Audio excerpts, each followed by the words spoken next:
Hello, I'll be explaining to you how I try to attract my audience with my product. These four pictures will be used as reminders to what to explain, as these four pictures are associated with the four main factors we use to attract our audience. Our audience, as we've established previously, are young males, working class males to be specific. Not only young males, we've also tried attracting a minority of young females, as we can have that image of a young male going to the cinema with his girlfriend. However, typically this wouldn't happen for a crime drama film because it wasn't within the female's range to watch this sort of film.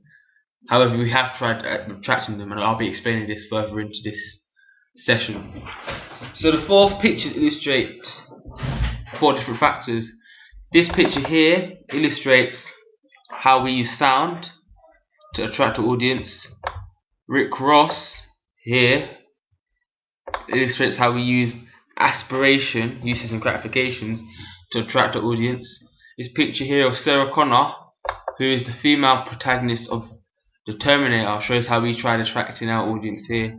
And Ashley Walters from Bullet Boy here shows how we tried placing our protagonist in the form of identifying with the audience, an audience of identifying with him. On the other hand, how we've placed him, and how we got inspiration from this film in order to help us attract our audience.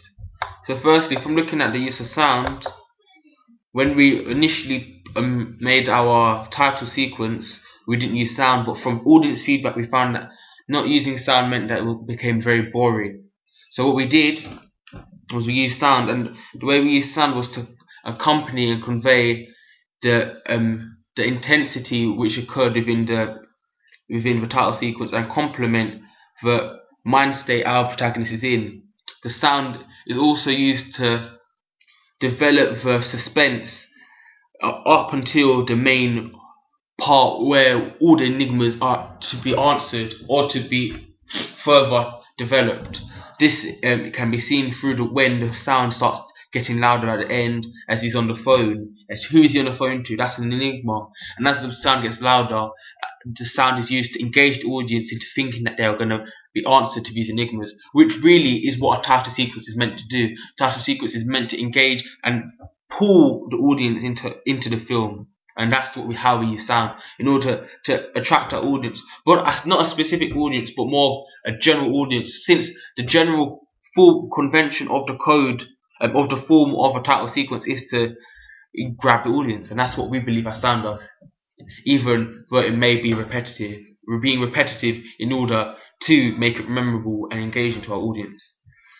As you can see, Ashley Walters placed in Bullet Boy can be identified with by many audiences.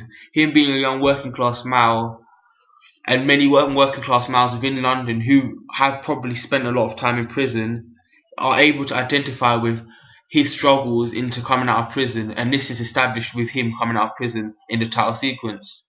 We have placed our young working class male in the form of identification, since he is seen as dangerous, yet at the same time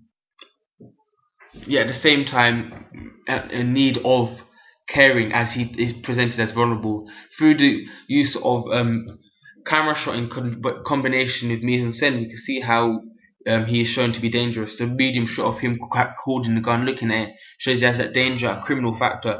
Yet at the same time, we are using editing, such as shot reverse shots of the character looking back and forth at the Bible, to show that he has some sort of innocent side to him, which is playing up against him as he's getting involved with the drug dealings, and which many young working class men can identify with the idea of being pulled between good and bad, torn between good and bad, torn between the idea of your family and the idea of making money just to live a better life, which young working class men would really identify with, especially those that live in rundown areas.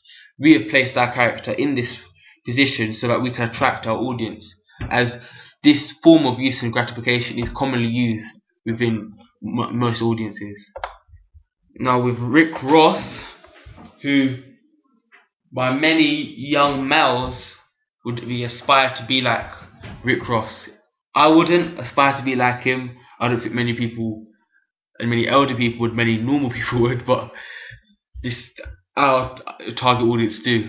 Although it's our target audience doesn't mean we agree with them. So, but yeah, Rick Ross is is an inspiration for many of our audience. Since you can even see through this picture, he has the jewelry, the cool pose, the sunglasses. You can see he's involved with wealth. He's attained a lot of wealth, and our audience would aspire to be like him because he attains his wealth through rap and through something that really isn't educational, and it makes to them look really easy. We've placed our protagonist in this form of aspiration due to the fact that he is in an apartment which does look very glamorous, look luxurious. The long shots we use show how he has quite a very big bedroom for starters. The bed is nicely laid out. There's 2 lights, a lamp and a light. The wardrobe is massive. The floor is glistened. He lives in a very nice apartment bedroom. In fact, we've challenged the typical choice of location, since most dramas which involve youth crime are set in estates to allow the audience to access, engage within the film as it is their own life. However, we've challenged this in order to make our audience aspire to be like our character even more. Even shots with the money make him further aspirational to our young working class males who believe that money is the most important thing in life to attain, despite the fact it's attained in an illegal way. Now lastly, we also use a female side protagonist in our film itself to attract an audience, but a minority audience for us. Minority audience of young females who, through audience research, stated that they don't like the idea of women being portrayed in drama, youth crime dramas, which they are portrayed very similarly. They are portrayed as either weak, prostitutes, slutty, very uneducated, weak, and dominated by a patriarchal society, or the brothers or other male characters. This can be seen in Kidulthood, which I used as an example to delve into what is presented within the typical conventional British youth crime drama.